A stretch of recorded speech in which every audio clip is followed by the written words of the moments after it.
अस्सलाम वालेकुम। स्टार्ट करते हैं अपना नेक्स्ट लेक्चर और अब हम देखेंगे कि किस तरीके से हम क्विकबुक्स ऑनलाइन में चार्ट्स ऑफ अकाउंट्स को क्रिएट कर सकते हैं और किस तरीके से उनको एडिट कर सकते हैं और डिफरेंट फंक्शंस जो चार्ट्स ऑफ अकाउंट्स के अंदर हैं उनको हम किस तरीके से यूज़ कर सकते हैं। थोड़ी सी बात अगर चार्ट्स ऑफ अकाउंट्स के हवाले से की जाए तो चार्ट्स ऑफ अकाउंट्स किसी भी कंपनी के बिल्डिंग ब्लॉक होते हैं। आपकी कंपनी की तमाम तर इंफॉर्मेशन, तमाम तर ट्रांजैक्शंस जो रिकॉर्ड होती हैं, वो उसी अंदाज में होती हैं जिस अंदाज में आपने अपना चार्ट्स ऑफ अकाउंट्स सेट किया होता है। तो चार्ट्स ऑफ अकाउंट्स में अगर हम देखें तो हमें सबसे पहले ये देखेंगे कि चार्ट्स ऑफ अकाउंट्स को आप नेविगेट कैसे कर सकते हैं क्विकबुक्स ऑनलाइन में। देन क्विकबुक्स ऑनलाइन के अंदर पहले से प्रोवाइडेड चार्ट्स ऑफ अकाउंट्स होता है। वो क्यों होता है? वो आज जब आप इंडस्ट्री अपनी स्पेसिफिक सेलेक्ट करते हैं तो क्विकबुक्स ऑलरेडी आपको एक रेडी टू स्टार्ट टेम्पलेट दे देता है जिसके ऊपर आप काम कर सकते हैं। आप चाहें तो उसमें एडिशन कर सकते हैं, चाहें तो उसमें से अकाउंट्स को इनएक्टिव भी कर सकते हैं। फिर हम देखेंगे कि किस तरीके से हम न्यू अकाउंट्स क्रिएट कर सकते हैं चार्ट्स ऑफ अकाउंट्स में, किस तरीके से अकाउंट्स को डिलीट कर सकते हैं या इनएक्टिव कर सकते हैं, किस तरीके से एडिट कर सकते हैं। और अगर हम किसी और सिस्टम से क्विकबुक्स ऑनलाइन के ऊपर आ रहे हैं और हमारे पास ऑलरेडी एक डिटेल मौजूद है चार्ट्स ऑफ अकाउंट्स की, तो किस तरीके से उसको हम इंपोर्ट कर सकते हैं। इससे आगे हम ये देखेंगे कि क्विकबुक्स ऑनलाइन में किस तरीके से हम कस्टमर और वेंडर्स की लिस्ट को क्रिएट कर सकते हैं, आया वो इंडिविजुअल कस्टमर्स हों या बल्क में उनको इंपोर्ट करना हो।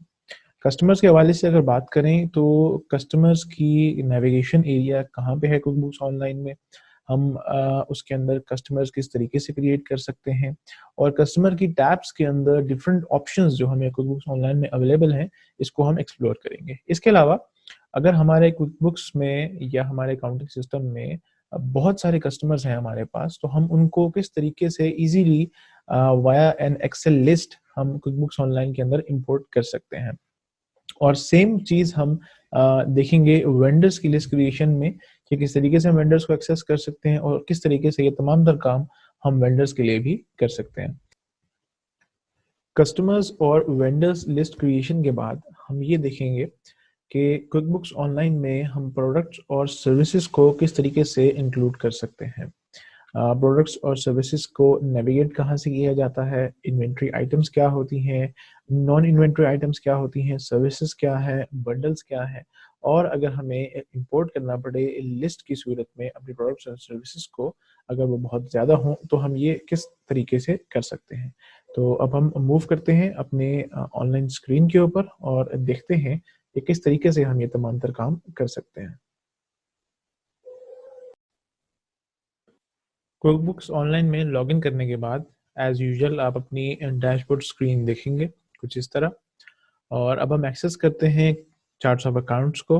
तो चार्ट्स ऑफ अकाउंट्स को एक्सेस करने का तरीका ये है कि जो नेफ्ट नेविगेशन पैन है, इसको अगर आप स्क्रॉल डाउन करें तो एंड पे आपके पास अकाउंटिंग आ रहा है। अगर आप अकाउंटिंग पे क्लिक करें और चार्ट्स ऑफ अकाउंट्स को अगर आप सिलेक्ट करें तो यहाँ से आप इजीली एक्सेस कर सकते हैं चार्ट्स ऑफ अकाउंट्स को।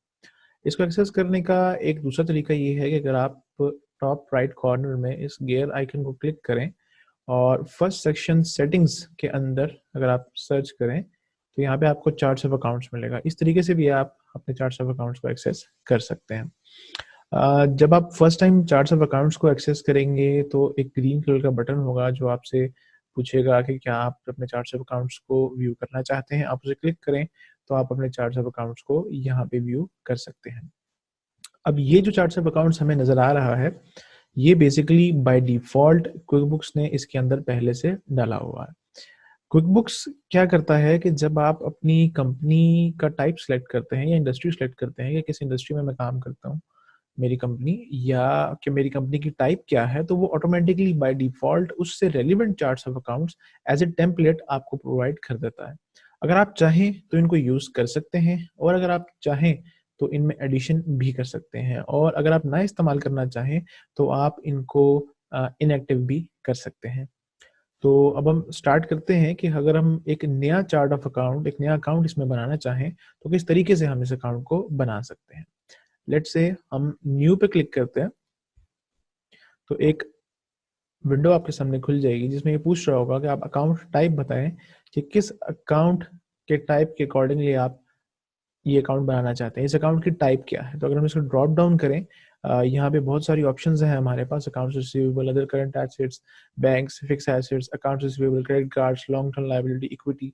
बेसिकली ये अकाउंट टाइप आपकी फाइनेंशियल स्टेटमेंट्स के 5 एलिमेंट्स हैं जो कि assets, liabilities, income, expense and equity, उसके ऊपर डिवाइड हुए हुए हैं। तो लेट्स से हम कहते हैं कि हम एक बैंक अकाउंट जो है वो ओपन करना चाह रहे हैं। डिटेल टाइप में अगर आप ड्रॉप डाउन करें तो डिटेल टाइप जो है इसके हवाले से ये आपसे पूछता है कि जो आपका बैंक अकाउंट टाइप है इसकी डिटेल टाइप क्या है। आइदर ये कैश ऑन हैंड है या चेकिंग है या मनी मार्केट है या सेविंग्स है या एनीथिंग एल्स। लेट्स से हम कहते हैं कि दिस इज सेविंग्स, हम सेविंग्स का अकाउंट खोल रहे हैं और ऑटोमेटिकली इसने इसको नेम दे दिया है सेविंग्स का, हम इसी के नाम से इसको जाने देते हैं और हम इसे सेव एंड क्लोज कर देते हैं। तो हमारा ये सेविंग्स के नेम से बैंक सेविंग्स में आ गया। एक और अकाउंट क्रिएट करते हैं। हम ऑलरेडी हमारे पास एक HBL आ रहा है, हम एक MCB अकाउंट क्रिएट करते हैं, एक न्यू करते हैं और बैंक टाइप बैंक है। रिटेल टाइप में हम चेकिंग सेलेक्ट करते हैं, इसका नेम हम रखते हैं MCB and save and close. तो अब हमारा MCB नज़र आ रहा है बैंक के टाइप में और डिटेल टाइप चेकिंग के साथ, ये हमें यहाँ पे नज़र आ रहा है। लेट से हम क्या चाहते हैं कि हम अपने अकाउंट में कुछ चेंज करना चाहते हैं, क्योंकि अगर हम यहाँ पे देखें कि हमारा जो अकाउंट्स है दिस इज HBL, यहाँ पे MCB, यहाँ पे सेविंग्स हैं, बट मुझे ये नहीं श्योर कि ये सेविंग्स किस बैंक की है, किस नेम की है। मुझसे टाइप करते हुए गलती हो गई थी। तो आप अगर एंड पे आए इस रो के व्यू रजिस्टर के बाद ड्रॉप डाउन पे क्लिक करें और एडिट पे क्लिक करें तो दोबारा वही स्क्रीन आपके सामने ओपन हो जाएगी। यहाँ पे एक चीज़ ध्यान में रखने वाली है, वो ये कि अगर आप अकाउंट टाइप या डिटेल टाइप चेंज करते हैं तो ऑटोमेटिकली इसका नेम जो है वो ये खुद ब खुद क्विक बुक्स ऑनलाइन चेंज कर देगा। फॉर इंस्टेंस अगर हम इसको ड्रॉप डाउन करें और हम इसको फिक्स एसेट में करें और अकामुलेटेड डेप्रिसिएशन कर दें, it's not changing it, but sometimes ये ऑटोमेटिकली इसको चेंज कर देता है, but now it's not changing it. लेकिन क्विक बुक्स ऑटोमेटिकली इसको पिकअप कर लेता है और देख लेता है कि जो आप उसको डिटेल टाइप दे रहे हैं उस टाइप के अकॉर्डिंगली मैं इसको सिलेक्ट कर लूँ। सो लेट्स से ये हमारा बैंक था और सेविंग्स का ही था, लेकिन दैट वाज इन अल-फलाह। तो सेव एंड क्लोज। आप इस तरीके से अपने किसी भी चार्ट्स ऑफ अकाउंट्स को चेंज कर सकते हैं एंड हम यहाँ पे देख सकते हैं कि हमारे पास ये हमारा चार्ट्स ऑफ अकाउंट्स में ये बैंक अकाउंट रिफ्लेक्ट हो रहा है। इसी तरीके से हम लेट से एक फिक्स एसेट क्रिएट करते हैं, न्यू पे क्लिक करें और अकाउंट टाइप में हम कहते हैं कि फिक्स एसेट है। फिक्स एसेट के बाद जो डिटेल टाइप है इसके बारे में थोड़ा सा डिटेल डिस्कशन करते हैं कि जो डिटेल टाइप है अगर आपको पता हो कि डिटेल टाइप क्या है तो आप उसको ज़रूर सेलेक्ट करें। अगर आपको नहीं पता तो समटाइम्स बाय डिफ़ॉल्ट जो डिटेल टाइप क्विक बुक्स दे रहा है आप उसी को एक्सेप्ट कर लें। आपको अपनी अकाउंटिंग नॉलेज यूज़ करनी पड़ेगी इस डिटेल टाइप को सेलेक्ट करने के लिए। फॉर इंस्टेंस मैं कह रहा हूँ कि I am creating a fix assets और इसकी डिटेल टाइप है कि ये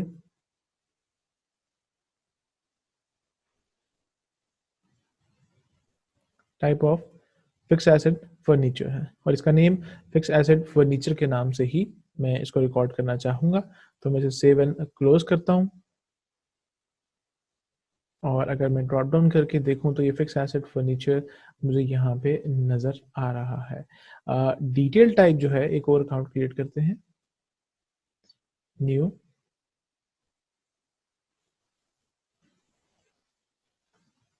let's say long term liabilities पे हम क्लिक करते हैं और अदर लॉन्ग टर्म लायबिलिटीज़ हैं हम वो क्रिएट करते हैं। तो इसी नेम से हम इसे सेव करते हैं। दिस ओके, लेट्स से हम इसका नाम करते हैं अदर लायबिलिटीज। हम इसको सेव एंड क्लोज करते हैं और अगर हम इसको ड्रॉप डाउन करें तो हम देख सकते हैं कि other liabilities long term liabilities के अकाउंट में हमें नज़र आ रही है।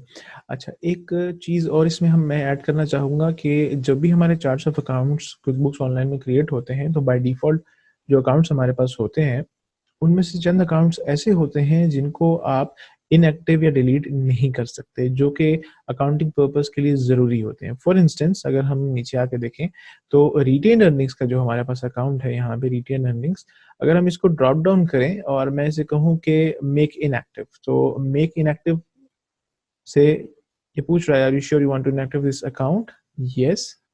तो क्विकबुक मुझे कहता है कि you can not delete or edit the retained earnings account, it is used to create the balance sheet report. तो कुछ अकाउंट्स चार्ट्स ऑफ अकाउंट्स में इस नौयत के होते हैं कि आप उनको डिलीट या इनएक्टिव नहीं कर सकते। डिलीशन की जो बात है, किसी भी अकाउंट को आप चार्ट्स ऑफ अकाउंट्स में से डिलीट नहीं कर सकते, आप उनको इनएक्टिव कर सकते हैं। फॉर एग्जांपल मेरे पास ये कार एंड ट्रक है, मैं इसको ड्रॉप डाउन करता हूँ and make inactive and yes, अब वो मुझे पॉपअप देता है कि car and truck is now inactive.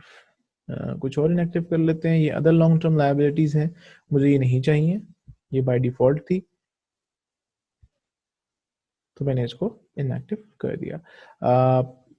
MCB bank का अकाउंट मुझे नहीं चाहिए, मैं इसको इनएक्टिव करना चाहता हूँ। ड्रॉप डाउन पे क्लिक करें, मेक इनएक्टिव, पॉपअप आपसे पूछता है कि क्या आप इसको इनएक्टिव करना चाहते हैं। आई से यस, मैं इसको इनएक्टिव करना चाहता हूँ and this R inactive.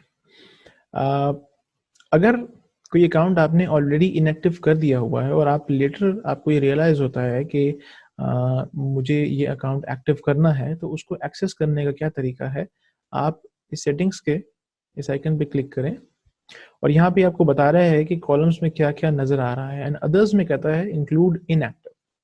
So I just click on inactive, तो मुझे ये इनएक्टिव भी दिखा रहा है। तो अगर ये MCB ब्रैकेट में ये डिलीटेड इसे बता रहा है कि मैंने इसको डिलीट कर दिया हुआ था ऑलरेडी, ताकि मुझे नाम से पता चल जाए, मैं चाह रहा हूँ कि ये वापस आ जाए।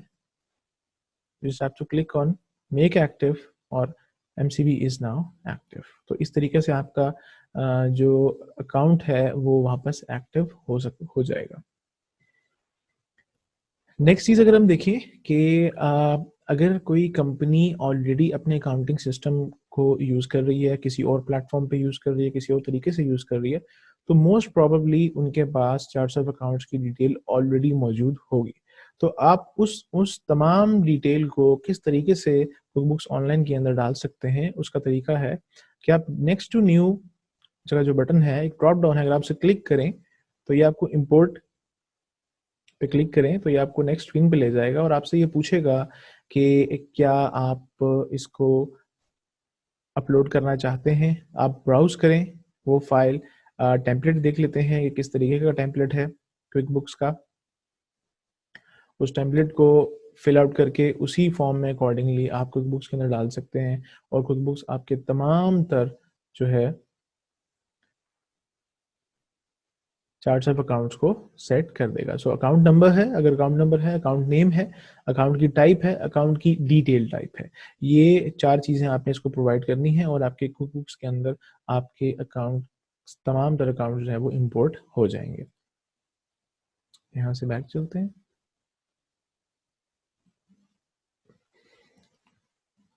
और एक चीज़ देखते हैं, क्विकबुक्स के अंदर जब भी आप कोई नया अकाउंट क्रिएट करते हैं चार्ट्स ऑफ अकाउंट्स में, अगर आप न्यू पे क्लिक करें तो आप किसी भी अकाउंट की डिटेल टाइप या उसकी रेलिवेंट डिटेल्स सेलेक्ट करने के बाद, लेट सपोज हम कहते हैं कि हम यहाँ पे एक फिक्स एसेट क्रिएट करना चाह रहे हैं और that is fix asset computer है, computer alright, fix asset computer है, मैंने इसे क्रिएट कर दिया। मैं इस अकाउंट के बाद एक नया अकाउंट और ऐड करना चाहता हूं, तो right next to save and close आपके पास एक ड्रॉप डाउन है, आप उस पर क्लिक कीजिए एंड सेव एंड न्यू। क्विकबुक्स आपको एक नई विंडो के साथ पॉपअप कर देगा और आपको ये बताएगा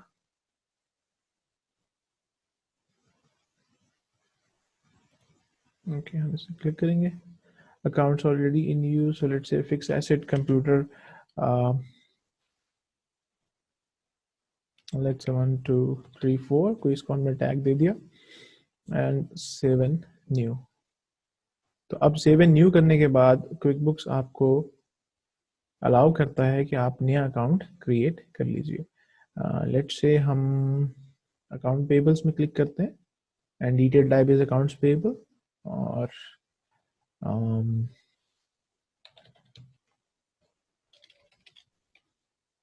let's say it's something like weekly payables। तो हमने कहा जी ये वीकली पेबल्स है हमारे,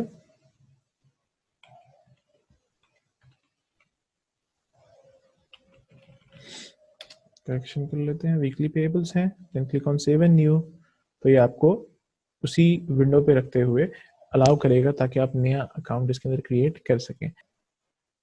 तो इस तरह आपके चार्ट्स ऑफ अकाउंट्स में आपके तमाम तर वो अकाउंट्स जिनकी रिक्वायरमेंट है आपको, आप उनको टेलर डाउन कर सकते हैं, जो गैर ज़रूरी हैं उनको आप इनएक्टिव कर सकते हैं, और जो आपकी ज़रूरत के हैं आप उनको क्रिएट कर सकते हैं क्विक बुक्स के अंदर। यहाँ तक हो गया हमारा चार्ट्स ऑफ अकाउंट्स। अब नेक्स्ट हम देखते हैं कि किस तरीके से हम अपने कस्टमर्स और वेंडर्स की लिस्ट को सेटअप कर सकते हैं। अब हम अपने क्विक बुक्स ऑनलाइन के मेन डैशबोर्ड पे आ गए हैं, और यहाँ से हम ये देखते हैं कि किस तरीके से हम क्विक बुक्स ऑनलाइन में कस्टमर्स को सर्च कर सकते हैं और किस तरीके से कस्टमर्स को एक्सेस कर सकते हैं।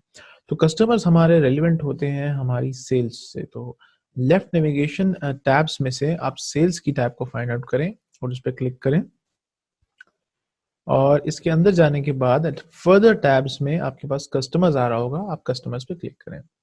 अब चूंकि हम फर्स्ट टाइम कस्टमर्स को क्विक बुक्स के अंदर क्रिएट करने लगे हैं, तो ये कुछ इस तरीके का हमें लेआउट दे रहा है। अगर पहले से कस्टमर्स हो तो हमारे पास ये नहीं होगा, कस्टमर्स की एक लिस्ट हमें नजर आ रही होगी। हम क्लिक करते हैं ऐड कस्टमर्स मैनुअली में, और कुछ इस तरीके का बॉक्स हमें ये शो करता है जिसमें हमसे ये डिटेल पूछ रहा है कि क्या आपके कस्टमर की डिटेल्स हैं, काइंडली आप उनको फिल इन कीजिए। लेट्स से हम इसको टाइप इन करते हैं, first name ABC, let's say last name is this, company is XYZ Limited, okay. और इसके बाद ये आपसे ये पूछ रहा है कि डिस्प्ले नेम एज, आप डिस्प्ले नेम किस तरीके से चाहते हैं। अगर आप ड्रॉप डाउन करें तो ये फर्स्ट नेम, लास्ट नेम और कंपनी नेम को चूज करता है, इनके बीच में से चूज करता है। तो लेट्स से हम कहते हैं कि हम कंपनी नेम डिस्प्ले करना चाहते हैं, तो XYZ लिमिटेड ये नेम आप यूज करेंगे डिफरेंट जगहों पे।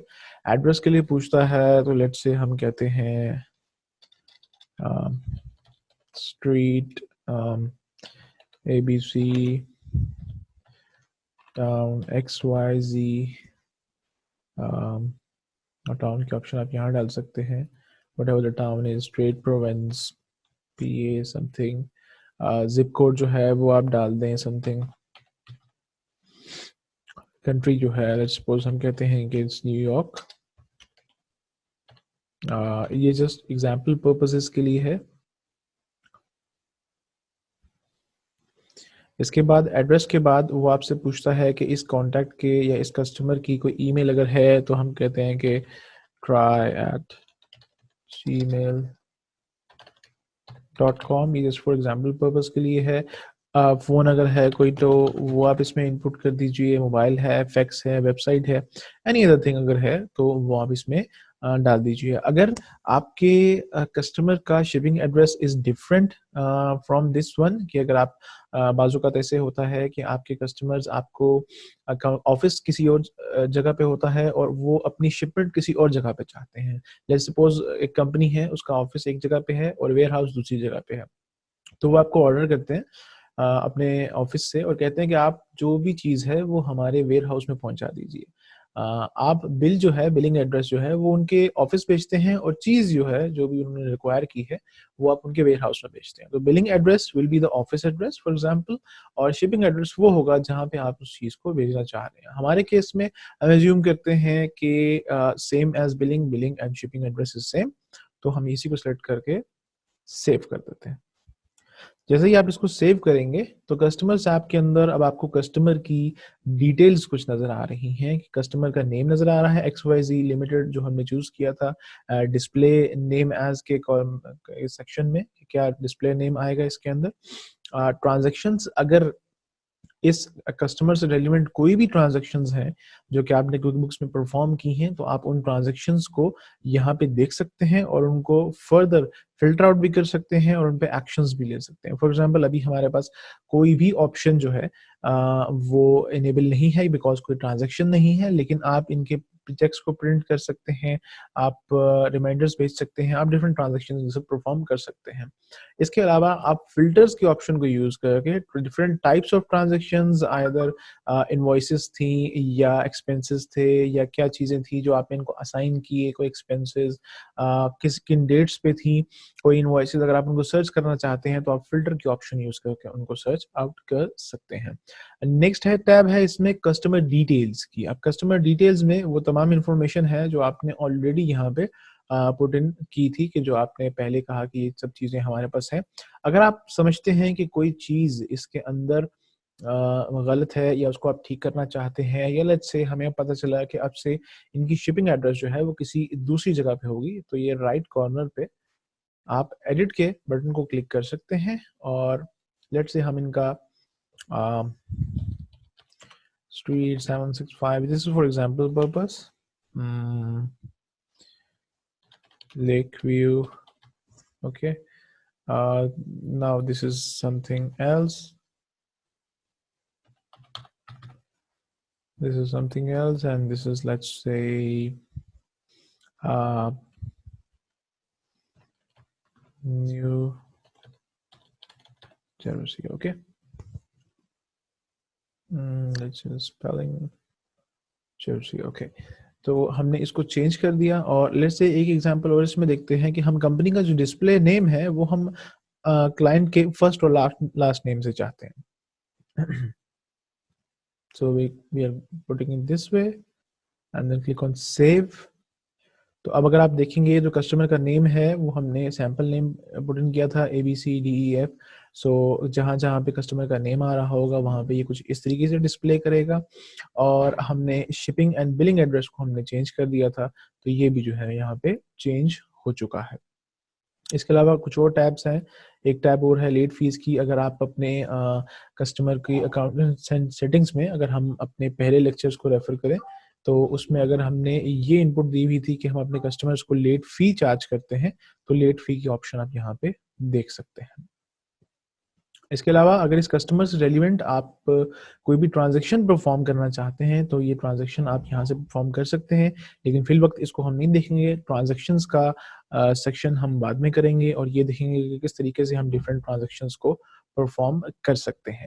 अब अगर हम वापस अपने कस्टमर्स की इस सेक्शन पे जाएँ, तो हमारे पास एक कस्टमर की लिस्ट आ रही है, जो ये हमारे पास है। अगर हम चाहते हैं कि हम अपने कस्टमर्स को बल्क में इंपोर्ट करें क्योंकि बाज़-औक़ात ऐसे हो सकता है कि आप अगर किसी कंपनी पे क्विकबुक्स ऑनलाइन में काम कर रहे हैं, वो कंपनी बिज़नेस में तो काफ़ी अरसे से है, लेकिन क्विकबुक्स ऑनलाइन में वो अभी शिफ्ट हुई है। काफ़ी अरसा पुराना उनके पास डाटा है, उनके कस्टमर्स पुराने हैं जिनको वो सेल्स करती है, उनको इनवॉइसेस जनरेट करते हैं। तो उस केस में आप उनके कस्टमर्स की लिस्ट लेके उसको इंपोर्ट कर सकते हैं क्योंकि वो कस्टमर्स बहुत से हो सकते हैं। अगर आप वन बाय वन उन कस्टमर्स को बाय दिस न्यू कस्टमर या एडिंग द कस्टमर के फंक्शन से इनपुट करें, तो बहुत सारा टाइम आपका इसमें चला जाएगा। तो आप क्या ऑप्शन कर सकते हैं, आप ड्रॉप डाउन पे क्लिक कीजिए, देन इंपोर्ट कस्टमर्स। कुछ इस तरीके का आपको ये शो करेगा लेआउट। और अब हम ब्राउज़ करके इसको अगर आप सैंपल डाउनलोड करना चाहें तो आप सैंपल डाउनलोड कर सकते हैं, नहीं तो हम एक फ़ाइल इनपुट करके देख सकते हैं कि आप किस तरीके से इसको जो है वो कर सकते हैं।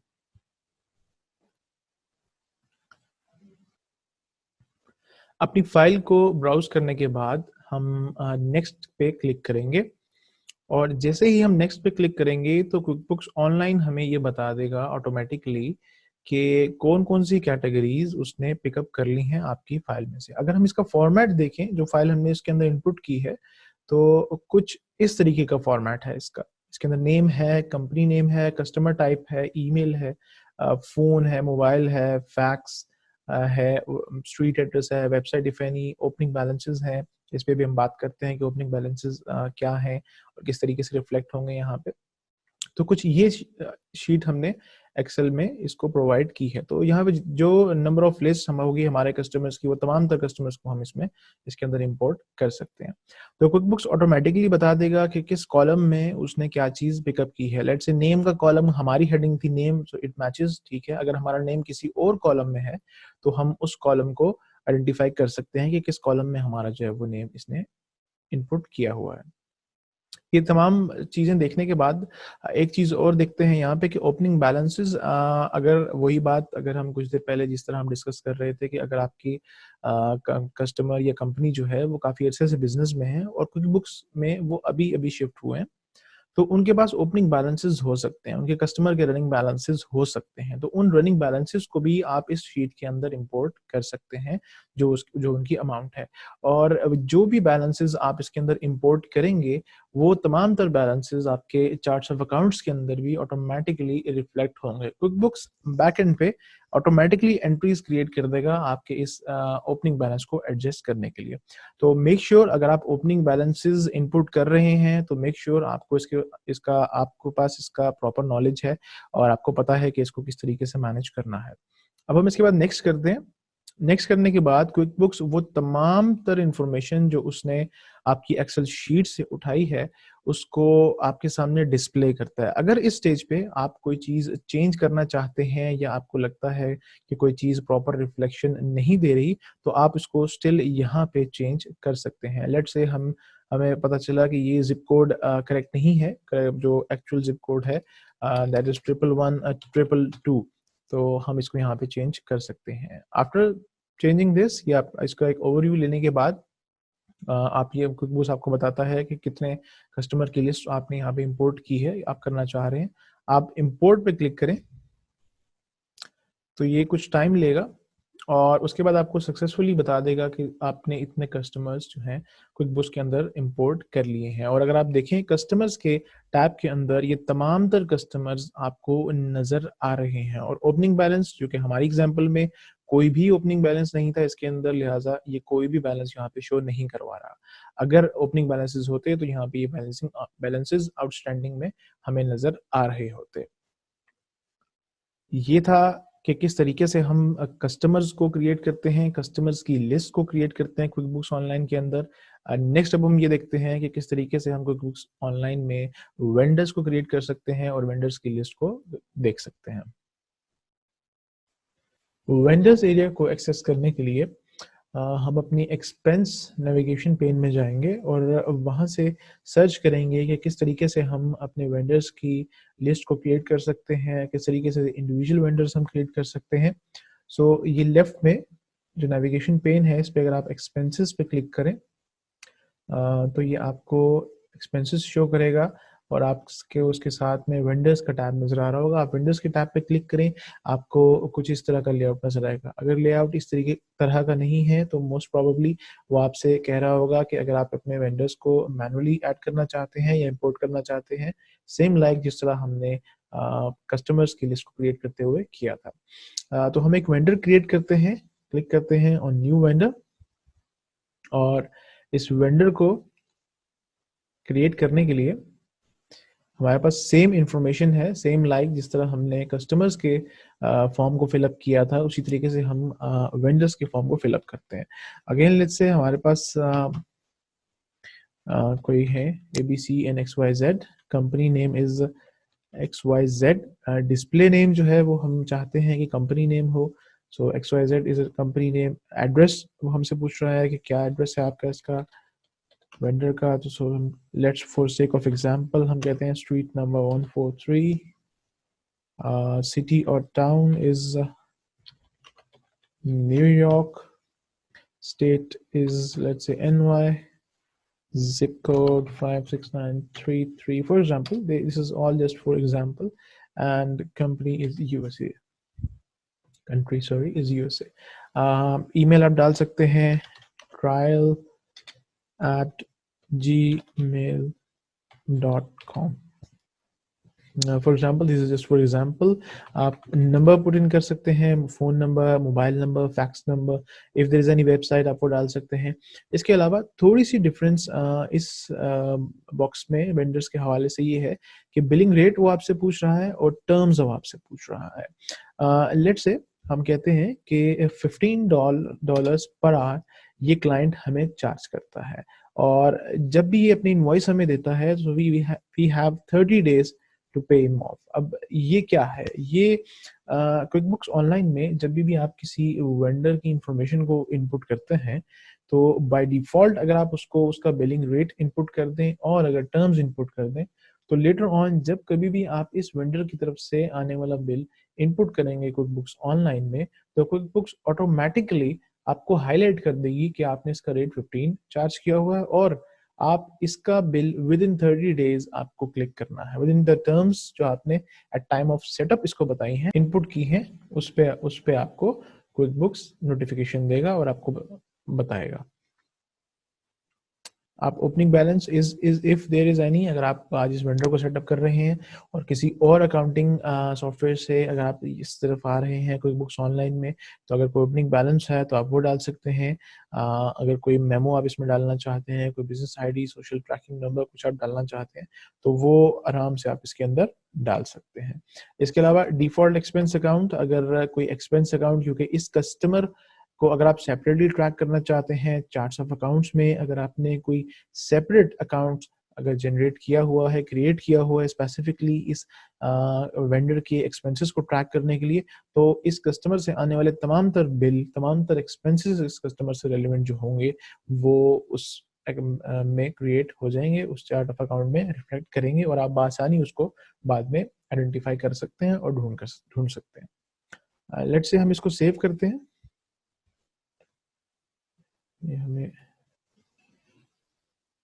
इंफॉर्मेशन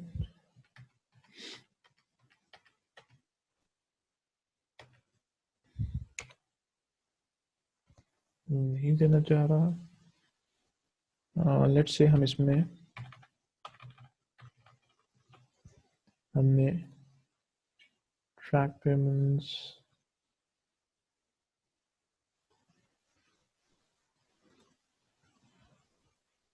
सेव कर दें।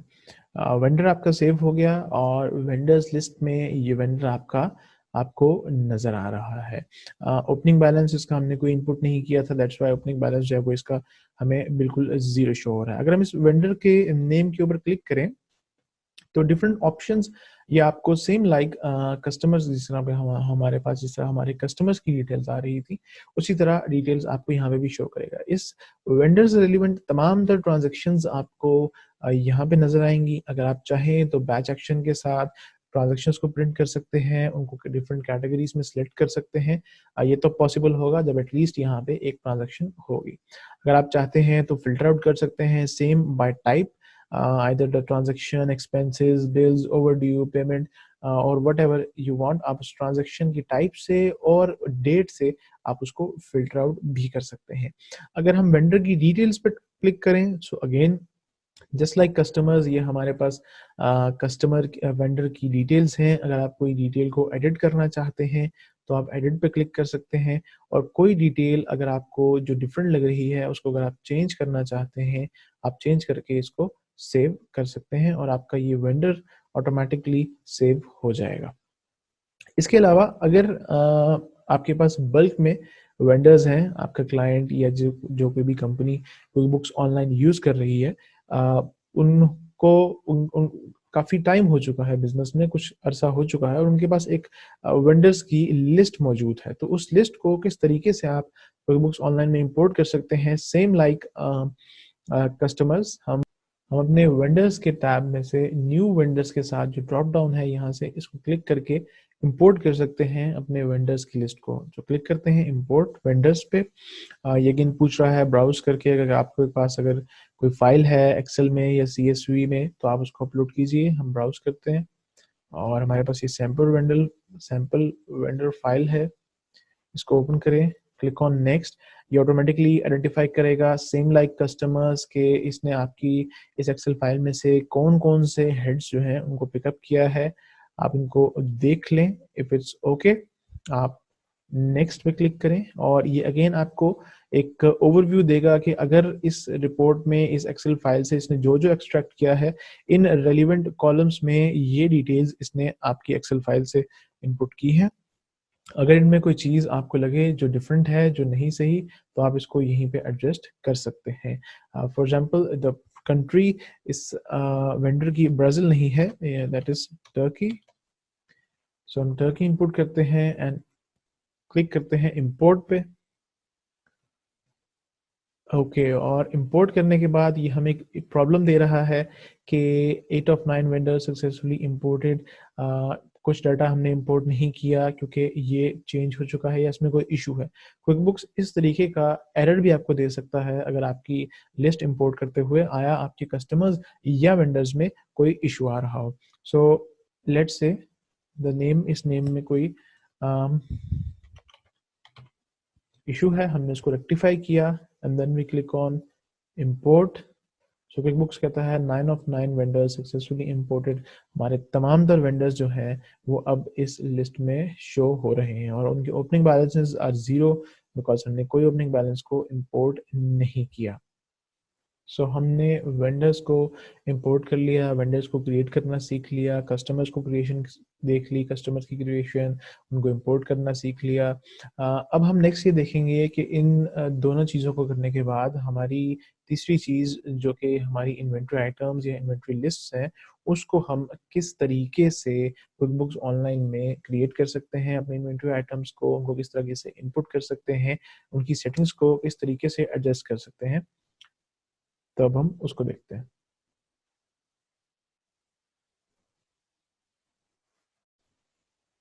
प्रोडक्ट एंड सर्विसेज को एक्सेस करने के लिए हमें लेफ्ट नेविगेशन पैन को स्क्रॉल डाउन करना है और सेल्स के टैब में प्रोडक्ट एंड सर्विसेज को हमें सिलेक्ट करना है। जब आप प्रोडक्ट एंड सर्विसेज को सिलेक्ट करते हैं तो कुछ इस तरह का इंटरफेस आपको नजर आता है। अगर आप पहली बार आ रहे हैं और first time product and services को व्यू कर रहे हैं तो मोस्ट प्रॉब्ली आपको वो ग्रीन बटन नजर आएगा जिसमें आपको कहें कि आप अपने प्रोडक्ट एंड सर्विसेज को व्यू करें या इस मजीद प्रोडक्ट एंड सर्विसेज को इसमें ऐड करें। तो सबसे पहले देखते हैं कि अगर हमें कोई न्यू प्रोडक्ट या सर्विस क्विकबुक्स के अंदर इंक्लूड करना है तो उसका क्या तरीकेकार है। लेफ्ट साइड पे आप इस न्यू के बटन पे क्लिक करें।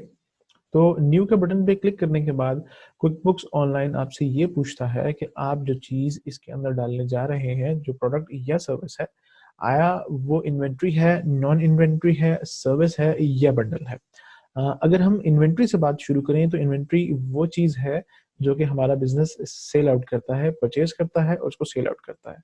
अगर आप अपनी इन्वेंट्री आइटम को रिकॉर्ड करना चाहते हैं तो उसके लिए ये ज़रूरी है कि आप अपनी इन्वेंट्री की ट्रैकिंग को भी ऑन करें।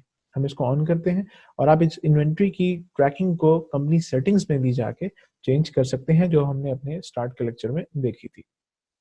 इन्वेंट्री आइटम वो आइटम है जिसको आप बाय एंड सेल करते हैं। नॉन इन्वेंट्री आइटम वो आइटम है जिस आइटम को आप सेल नहीं करते लेकिन आपकी कंपनी की इन्वेंट्री आइटम को प्रोड्यूस करने में या आपकी फाइनल प्रोडक्ट को प्रोड्यूस करने में वो कहीं ना कहीं इस्तेमाल ज़रूर होती है। फॉर एग्जांपल एक कंपनी फैब्रिक्स बनाती है, क्लोथिंग एंड वेयरिंग फैब्रिक्स बनाती है। तो वो जो नीडल्स यूज़ करती है, जो थ्रेड्स यूज़ करती है, जो इस किस्म की छोटी-मोटी चीज़ें यूज़ करती है, बटन्स यूज़ करती है, वो नॉन इन्वेंटरी आइटम्स कहलाएँगी। इसके अलावा सर्विसेज़, अगर आप कोई सर्विस बेचते हैं, आप अपनी सर्विस सेल करते हैं, तो आप सर्विस को पे क्लिक करके इसको इंक्लूड कर सकते हैं। और इसके अलावा बंडल जो कि एक मिक्स हो सकता है आया इन्वेंटरी आइटम्स का या इन्वेंटरी और सर्विस का, जिसको आप एक डिफरेंट रेट्स पे सेल करते हैं। तो एग्जांपल के लिए हम इंक्लूड करते हैं एक इन्वेंट्री आइटम और इन्वेंट्री आइटम पे क्लिक करने के बाद कुछ इस तरह की आइटम ये आपको देगा। लेट्स से हम इनपुट करते हैं कि वी सेल मग्स, एंड अगर SKU आप नंबर इसको देना चाहें तो दे सकते हैं, if yes, if you don't want तो आप नहीं डालना चाहते तो ना डालें। कैटेगरी आप सेलेक्ट कर सकते हैं कि अगर कोई कैटेगरी में आप इसको नेम देना चाहते हैं, किसी एक स्पेसिफिक कैटेगरी की ये आइटम है तो आप किस कैटेगरी को यहाँ पे ऐड कर सकते हैं। इनिशियल क्वांटिटी अगेन ये ओपनिंग बैलेंस की बात होगी। अगर आपके पास क्वांटिटी ऑन हैंड है और एज एट किस डेट पे है आपके पास ये, तो ये आप ओपनिंग बैलेंस इसमें रिकॉर्ड करना चाहें तो आप रिफ्लेक्ट कर सकते हैं कि कितनी क्वांटिटी आपके पास है। क्योंकि चूंकि हमने इस इन्वेंट्री को, इसकी ट्रैकिंग को ऑन किया है, तो इन्वेंट्री के लिए एक एसेट अकाउंट जो है वो हमसे ये पूछेगा। बाय डिफॉल्ट क्विकबुक्स के अंदर इन्वेंट्री एसेट के नाम से एक अकाउंट मौजूद होता है जिसको ये ऑटोमेटिकली सेलेक्ट कर लेता है, और ये अकाउंट क्विकबुक्स के अंदर इनएक्टिव नहीं हो सकता अगर आपने अपनी इन्वेंट्री एसेट की ट्रैकिंग को ऑन किया हुआ है। आप डिस्क्रिप्शन डाल सकते हैं अपनी इस आइटम की, इसकी सेल प्राइस आप डाल सकते हैं। लेट्स से हम कहते हैं वी सेल इट फॉर $15, और इस आइटम को सेल करने के बाद इसकी इनकम आप किस अकाउंट में, किस चार्ट्स ऑफ अकाउंट्स के किस अकाउंट में आप इसको रिकॉर्ड करते हैं। यहाँ पे हमारे पास कुछ डिफरेंट अकाउंट्स नजर आ रहे हैं जो कि इनकम की बेस के ऊपर यहाँ पे शो हो रहे हैं। So we say the best is sale of products income. Purchasing information के हवाले से बात करें कि अगर आप प्रेफर्ड वेंडर को यहाँ पे इंक्लूड करना चाहते हैं कि आप इसको कहाँ से परचेज करते हैं, प्रेफर्ड वेंडर को आप ड्रॉप डाउन करके सिलेक्ट कर सकते हैं। आप इसकी कॉस्ट क्या है और इसकी कॉस्ट को आप कहाँ चार्ज करना चाहते हैं, आया कॉस्ट ऑफ सेल्स में चार्ज करना चाहते हैं या किसी और चार्ट्स ऑफ अकाउंट्स के अकाउंट में आप इसको चार्ज करना चाहते हैं।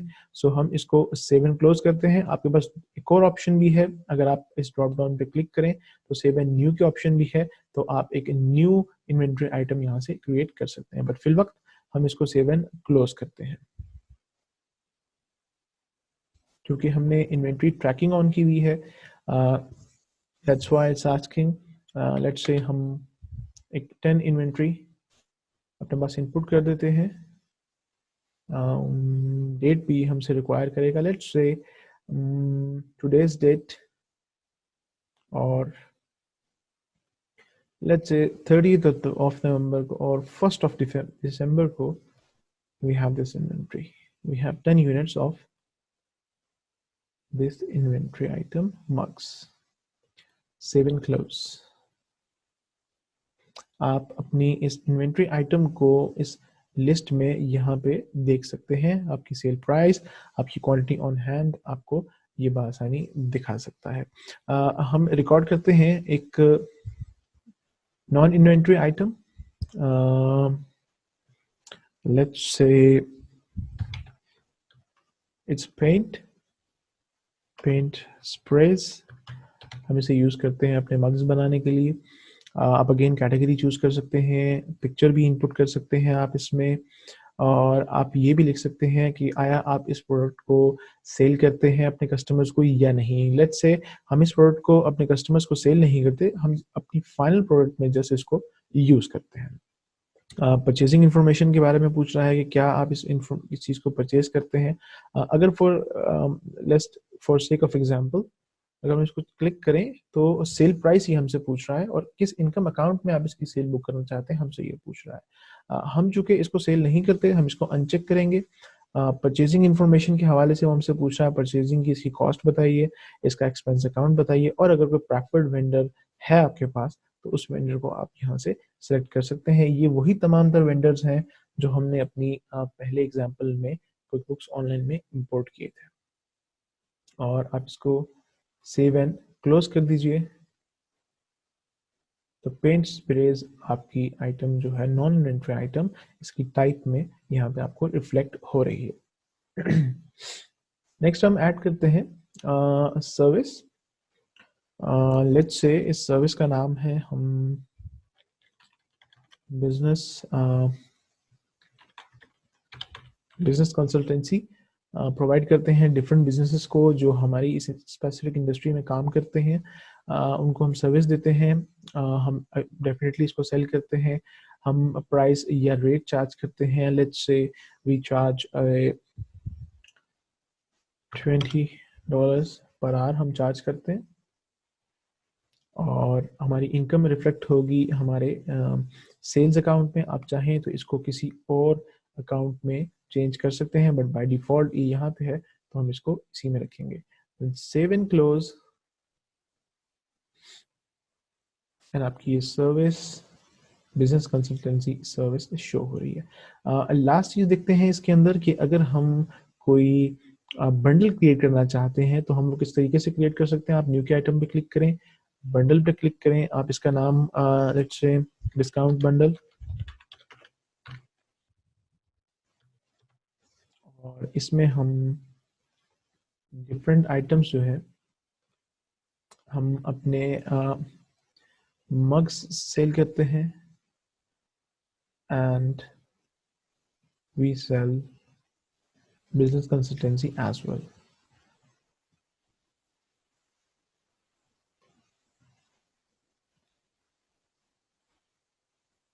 Yes, that's it. हम ये दो चीज़ें इसके अंदर इंक्लूड करके हम इसको सेल करते हैं इस बंडल को, और सेव एंड क्लोज करते हैं। आपका ये बंडल ऑटोमेटिकली डिस्काउंट बंडल यहाँ पे रिफ्लेक्ट हो रहा है। जब हम अपनी ट्रांजैक्शंस बुक करेंगे तो उस ट्रांजैक्शन के अंदर हम इसको देखेंगे कि इस बंडल को हम किस तरह यूज कर सकते हैं। एंड वन लास्ट थिंग इसके अंदर कि अगर आप लिस्ट को इंपोर्ट करना चाहते हैं तो आप इस न्यू बटन के साथ जो ड्रॉप डाउन है इसे क्लिक करें और इंपोर्ट करें। ये आपसे पूछेगा आपके पास अगर कोई फाइल है एक्सेल में या CSV में तो आप उसको अपलोड कीजिए। हमारे पास एक सैम्पल फाइल है प्रोडक्ट एंड सर्विसेज की। इसका ओवरव्यू ले लेते हैं किस किस्म की है ये। इसमें प्रोडक्ट एंड सर्विस नेम है, सेल्स डिस्क्रिप्शन है, SKU नंबर है, टाइप है कि either it is a service, non service, inventory है या क्या है, और सेल प्राइस है, एंड देन इनकम अकाउंट कि ये किस इनकम अकाउंट में आप इसकी इनकम को रिफ्लेक्ट करते हैं। लेट्स से हमने इसको सिलेक्ट किया एंड क्लिक ऑन नेक्स्ट, और ये हमसे पूछ रहा बता रहा है कि मैंने ये आइटम्स या ये डिटेल्स आपकी इस एक्सेल फाइल से निकालनी है। If there is more detail, आपके पास मोर डिटेल है तो आप मेक श्योर करें आप इस डिटेल को अपनी एक्सेल फाइल में इनपुट करें। Then click on next. अब चूंकि हमारे पास ये लिस्ट है, ये हमसे पूछ रहा है कि आप इसे इंपोर्ट करना चाहते हैं। वी से यस, हम इसे इंपोर्ट करते हैं, लेकिन 6 प्रोडक्ट्स हमारी सक्सेसफुली इंपोर्ट हो चुकी हैं, नहीं हुई, it give us a popup. Reason ये है कि क्विकबुक्स ऑनलाइन हमें एरर दे रहा है कि either the name is not correct, या तो नेम सही नहीं है, या लेट्स से हमारे पास जो क्वांटिटी ऑन हैंड है वो सही नहीं है। क्योंकि क्वांटिटी ऑन हैंड हमने 0 रखी हुई है, and we have inventory items as well. हमारे पास कुछ इन्वेंट्री आइटम्स हैं, कुछ सर्विसेज हैं, तो क्वांटिटी 0 है।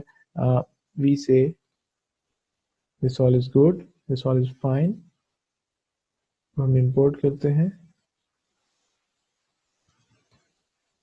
7 imported, 1 is not imported, but this is just for sake of example।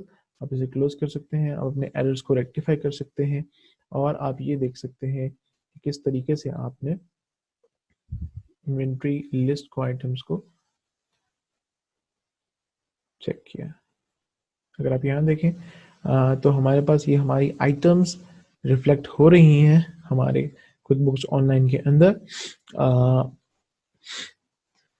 और तकरीबन तमाम आइटम्स रिफ्लेक्ट हो रही हैं। एक या दो आइटम्स में हमारे पास प्रॉब्लम आ रहा था, लेकिन उस प्रॉब्लम को हम रेक्टिफाई कर सकते हैं और दोबारा इसको क्विकबुक्स के अंदर इंपोर्ट कर सकते हैं। आप चाहें तो किसी भी प्रोडक्ट को फाइंड आउट कर सकते हैं यहाँ से। से अगर हम डिज़ाइन का नाम डालें तो हमारे पास सिर्फ डिज़ाइन से रेलिवेंट जो प्रोडक्ट्स हैं वो सामने आ जाएंगे, या सर्विसेज जो हैं वो सामने आ जाएंगी। आप चाहें तो इसको फिल्टर भी कर सकते हैं by status, by the type, by category, और बाय स्टॉक कि अगर किसी का स्टॉक लो है या आउट ऑफ स्टॉक है। तो ये हमने देख लिया कि किस तरीके से हम अपनी प्रोडक्ट एंड सर्विसेज को क्रिएट कर सकते हैं क्विकबुक्स ऑनलाइन के अंदर। अगर हमें लिस्ट इंपोर्ट करनी है तो वो हम किस तरीके से कर सकते हैं। तो हमने ये देख लिया अब तक कि हमने अपना चार्ट्स ऑफ अकाउंट्स को किस तरीके से क्रिएट करना है, कस्टमर और वेंडर्स की लिस्ट को किस तरीके से क्रिएट करना है, अपनी इन्वेंट्री आइटम्स को किस तरीके से हमने क्रिएट करना है। नेक्स्ट हम ये देखेंगे कि किस तरीके से हम डिफरेंट ट्रांजैक्शंस को क्विकबुक्स ऑनलाइन के अंदर रिकॉर्ड करेंगे। तब तक के लिए अपना ख्याल रखिएगा। अल्लाह हाफ़िज़।